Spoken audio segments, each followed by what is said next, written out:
أعوذ بالله من الشيطان الرجيم بسم الله الرحمن الرحيم الحمد لله نحمده ونستعينه ونستغفره ونعوذ بالله من شرور أنفسنا ومن سيئات أعمالنا من يهدي الله فلا مضل له ومن يضلل فلا هادي له أشهد أن لا إله إلا الله وأشهد أن محمدا عبده ورسوله أما بعد السلام عليكم ورحمة الله تعالى وبركاته.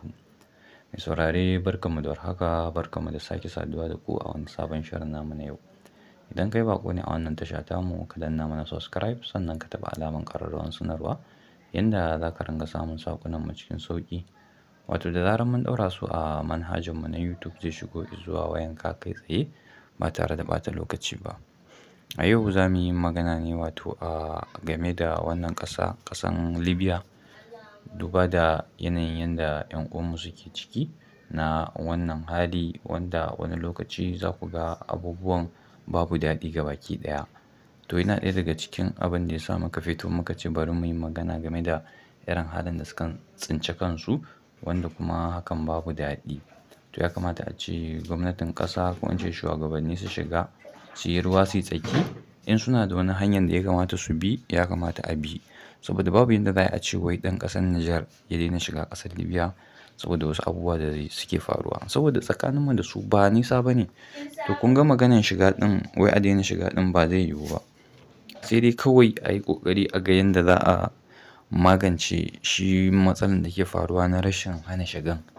Idan su Libya suna magana akan cewa ana shiga musu ƙasa ba tare da izini ba ne ko ba tare da visa ba, to sai gwamnatin ƙasar Nijar ta yi ƙoƙari ta yi providing wani hanya wanda shi yanzu ɗan ƙasar Nijar zai iya shiga ƙasar Libya ta wani hanyar da ya dace. Gwamnati tabbas ta san da shi amma ba wai a ce irin ya je a jirgi ba ne ko da dai ta hanyar da sataccen hanyar ne. Amma dai zamanta a ce da sanin su ƙasan ka shiga ba wai ka shiga illegally ba ne yanda idan suka kama ka za su iya cin mutuncinka kai kuma daga baya ka zo kana zargin cewa an ci ma mutunci ko an ɓata maka. To su ma fa idan muka duba ta wani ɓarayin za mu ga akan gaskiyansu suke.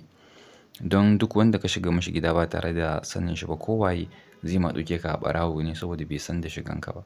Amma idan kuka ƙwanƙwasa mashi tabbas yadda ya shigo ƙila ga abin da na zo yi ko ni ina neman kuɗi ne kaza kaza an kana da aiki ka bani in maka, kun ga wannan tabbas duk ya yi. To ya kamata a ce mu zauna tsakanin waɗannan ƙasashen guda biyu mu yi sulhu mu ga menene maslaha menene mafita. Tunda babu yanda za a yi ka raba ɗan ƙasar Nijar da ƙasar Libya. Kaman kuma yanda babu yanda za a yi ka raba ɗan ƙasar Najeriya da ɗan ƙasar Nijar. Duka haɗe muke kanmu ɗaya ne, tsintsiya ce maɗaurinki ɗaya.